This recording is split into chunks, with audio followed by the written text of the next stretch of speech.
everyone, welcome to another video and Merry Christmas. I have a fun project planned today. I am going to be giving this Unicorno a Christmas themed makeover. So let's get to it. For this Unicorno, I used the Kingsley model and started off by giving it a paint job. I began with some white paint and then later some brown because I want to make this a gingerbread Unicorno. So I picked out the parts that I wanted to be the brown cookie part and what parts to be like the icing for the design. I end up changing this brown later. And then I went in with some epoxy sculpt clay details. This is my first time working with epoxy sculpt, and it was challenging at first, but I eventually started to get more of a feel for it. And this was a really great first project to start with, even though I technically probably should have started sculpting before I painted it, but it still worked okay. It still stuck to the figurine just fine. I sculpted some icing around the crown and then added these little like red hot candy pieces, adjusted the size and shape till I was reasonably satisfied with it. I have to shrink down the candies at one point here. And I eventually get rid of the kind of more of the scallop look around the crown, which I a little bit regret, but I think I was trying to just get things to fit nicely and look like not too crowded.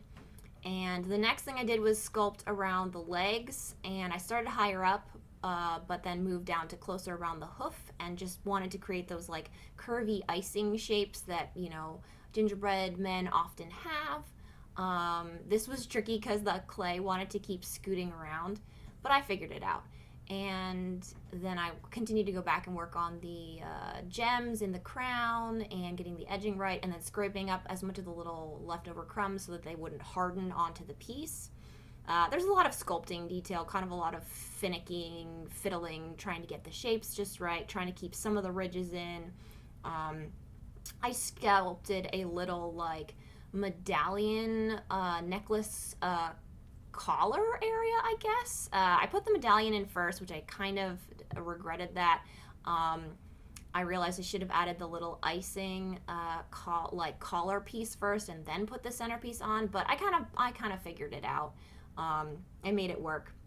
So here we go, sculpting in some like curves around the, you know, those icing curves again. And sorry that the camera work is kind of bad. I'm still not very good at staying perfectly on camera the whole time, and this was tricky to try and get figured out. But I think I got some really nice icing curves. I'm pretty happy with how this looked overall. And yeah, again, having to go back and adjust a few other little areas. Here I go trying to kind of make a thick, like a round piece around the medallion point, but I didn't really like how that looked. So I sculpted basically like another red hot to go in the center over the first one, and I like that look really good. Anyway, better. And now I'm trying to figure out where to put the candy pieces. I didn't really like it on the flank, not really feeling that. So I ended up making kind of an icing outline around the wings and then adding some accenting red hot candy pieces. And that turned out pretty nice. I did that for both wings, although I only include footage for one because I don't want to bore you too much. But so, as I said before, this is my first epoxy sculpt project. I've wanted to try it for a while, but wasn't brave enough to do so until now. But I really enjoyed working with it. It was a little finicky, and you do have a kind of a time limit because it will start to harden after like, I don't know, an hour or so. But it's really great because you don't have to worry about baking it, and it is pretty malleable at first, and it will stick to plenty of surfaces.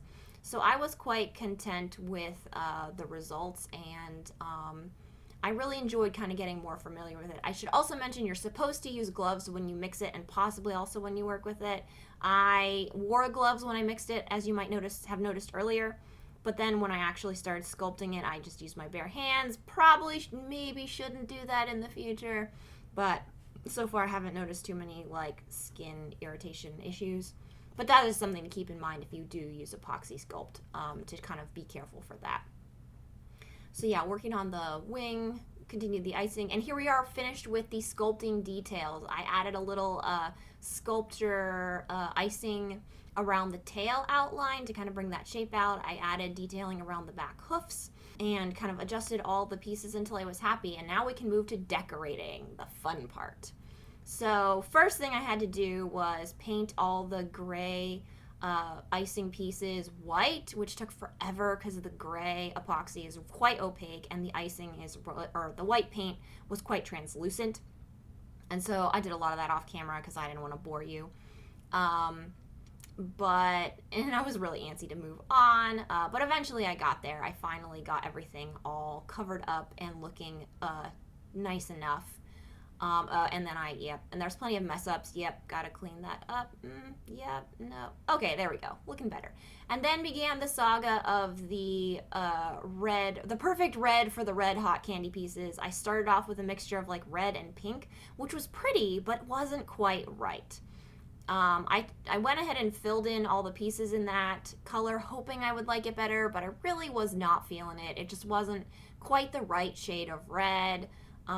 For the job. It didn't quite communicate well enough the idea, so I end up having to change it later. I mean, at one point I tried using red Posca pen on it, and that ended up not being quite right. I do a few other things which I show later, but here's where we are so far. And here's where I tried to add some pink and then blend some red kind of around it to make it seem more dimensional. And it was an interesting look. It's pretty, but it doesn't feel like red hot candies. So I end up kind of not using this approach either, and I was kind of frustrated at this point. So I decided, you know what? We are just going to move on to the sugar, like the colored sugar part on the icing main. And I was nervous about this at first. When I first started putting the Posca pen down, I thought it looked a little weird, but the more I built up kind of the shapes and clustered it together, and then when I went in and added a lighter green Posca pen, as you will see me do in a minute, the color ended up, like the effect was pretty much what I wanted. It really gave it like a nice bit of dimension, and it helped it to really just feel like that colored sugar that you put on gingerbread cookies or Christmas cookies or something. And it's like a nice shade of like a two-tone green shade, which I really enjoy. It kind of adds a little extra dimension to the project. So that part turned out really nice, and I was pretty satisfied at this point. And then I finally solved my red hot problem. I found this, it's actually like a cheaper craft paint. It's not the usual acrylic stuff, like the nicer Liquitex acrylic I usually use. But this other red craft paint was like finally the right color. It was red enough to feel like candy red hots, but not obnoxiously red. And it looked pretty nice with the green. I think sometimes the red and green combo is very Christmassy, and you really like need that combination to communicate the idea of like Christmas sometimes. But it can be kind of an eyesore. I know that probably makes me sound like a Christmas like grouch, but it can be kind of a much for your eyes to handle. But this combination I felt like looked really nice. Part of it might have also helped that the design has a lot of has a lot of brown and white in it, and that really helps to kind of break up the reds and the greens and just make them kind of a nice accent color. So here we go. Finally doing some touch-up work. Sorry, my hands are so shaky and the camera work is a bit shaky here. Also, unfortunately, I had to mix up another brown shade, and I didn't get it like quite right, and it dried darker than the original brown shade, so I ended up adding more brown of the new brown paint than just the little touch-up areas. And so if you look really closely at the design, you can see some two-tone color areas, but I actually think it works okay for the piece because it's supposed to be a cookie, and cookies have more than one more than one color for how they bake. And here we go, adding the eyes, which I totally forgot to film until I had pretty much put them in already and was just doing touch up. I did a dark green and a light green like I did for the icing on the main, and I think I did a pretty good job actually. I think they have a nice depth to them. I think I actually got the placement well. I probably could have made them bigger, but I'm pretty happy with how they turned out. And then the last step was just to kind of apply some varnish to the whole design. At this point, for some weird reason, the Posca pen on the main, like the icing sprinkles, started to bleed a little bit, so I had to be really careful around those areas. I don't know why that has happened. I feel like a Posca pen is supposed to stay put, but it didn't affect the final too much. And here we go. It looks so cute. I love it so much. Here we go. We can see some of the details of the bleeding, which in a way that can happen on other like cookies, like real cookies. So I feel like it's fine. I love how this project turned out. It is so cute. It feels very Christmassy, very festive, but not like super obnoxious. And of course, it is like absolutely adorable. I love that it feels like a gingerbread, even though it is unicorn shaped. So this gingerbread king, just so cute. And here I wanted to show this candy corn unicorno that I painted back in the fall. I didn't get a chance to make a video of this because I was so busy with other projects, but I really love how it turned out. Like the little details on the hoof area and on the horn. I was able to make that look like a little piece of candy corn. I sort of regret not filming this, but at the same time, I'm glad I still made time to make this little unicorno and that it turned out so well. And I wanted to just show it off here, even though I know it's Christmas time now. And here are all three of the unicornos I made this year. I noticed I made them all food / dessert and holiday themed. So we've got Christmas, Halloween, and Easter. But I am happy with them. I love how they turned out. They're so cute, and I am just really pleased with how each of them has turned out. Thank you so much for watching this video and for following along on this fun little project.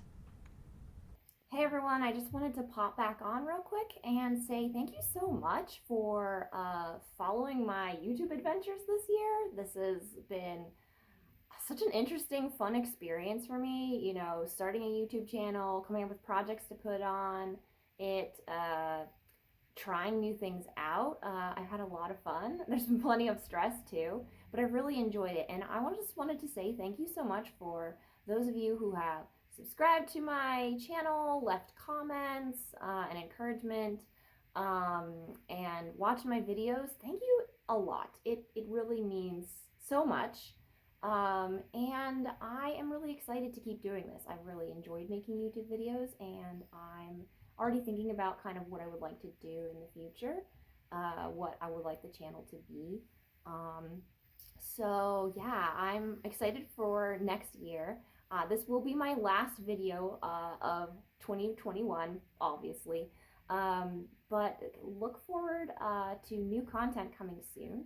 And until then, I want to wish you all a very happy holiday season. I hope you get a chance to rest and relax and spend time with loved ones and maybe do something fun and creative for yourself. I'm going to sign off now. Thank you so much for watching, and I will see you next year.